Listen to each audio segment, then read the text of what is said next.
আসসালামু আলাইকুম। কেমন আছেন সবাই? আজ আপনাদের সাথে আমি একটা বাচ্চাদের রেসিপি শেয়ার করব। সেটা হচ্ছে পটেটো মাশরুম সতে।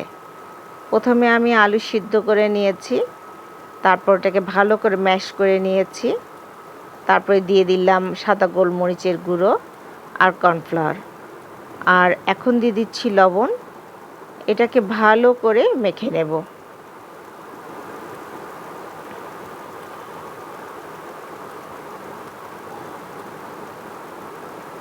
মাখা হয়ে গেছে। এটাকে আমি এখন ছোট ছোট করে লুই কেটে নেব। আর এটাকে পটেটো মাশরুম বলা হয়েছে এর জন্য যে এটার শেপটা মাশরুমের মতো দেখতে হবে, তাই সবগুলো লুই হয়ে গেছে। এইভাবে একটা বোতলের মুখা দিয়ে চাপ দিয়ে দেখেন মাশরুমের শেপটা হয়ে গেছে। আমার সমস্ত মাশরুম রেডি। এখন একটা কড়াইতে আগে আমি পানি সিদ্ধ দিয়েছিলাম, এটার ভিতরে এখন আমি এগুলো ছেড়ে দিব।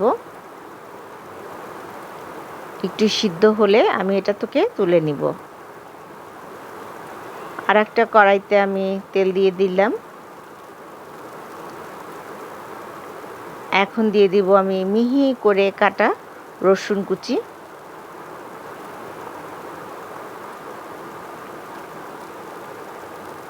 রসুনটা একটু মিহি করে কেটে নেবেন। তারপরে দিয়ে দিলাম আমি সাদা তিল, দিয়ে দিলাম ক্যাপসিকামটাকেও আমি ছোট ছোট করে কুচি করে নিয়েছি। দিয়ে দিচ্ছি চিলি ফ্লেক্স, ওয়েস্টার সস, আর দিয়ে দিচ্ছি অল্প একটু লবণ, কারণ সসেও লবণ আছে, আবার পটেটো মাশরুম যে তৈরি করেছি সেটার ভিতর লবণ আছে। এখন আমি পটেটো মাশরুমগুলো কড়াইতে ছেড়ে দিচ্ছি। আলতো হাতে এটাকে নাড়াচাড়া করতে হবে, বেশি জোরে জোরে করলে মাশরুম ভেঙে যেতে পারে। আর এখন দিয়ে দিচ্ছি আমি ডার্ক সস।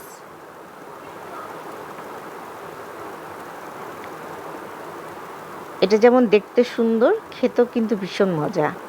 বাচ্চারা এটা খেলে খুশি হয়ে যাবে।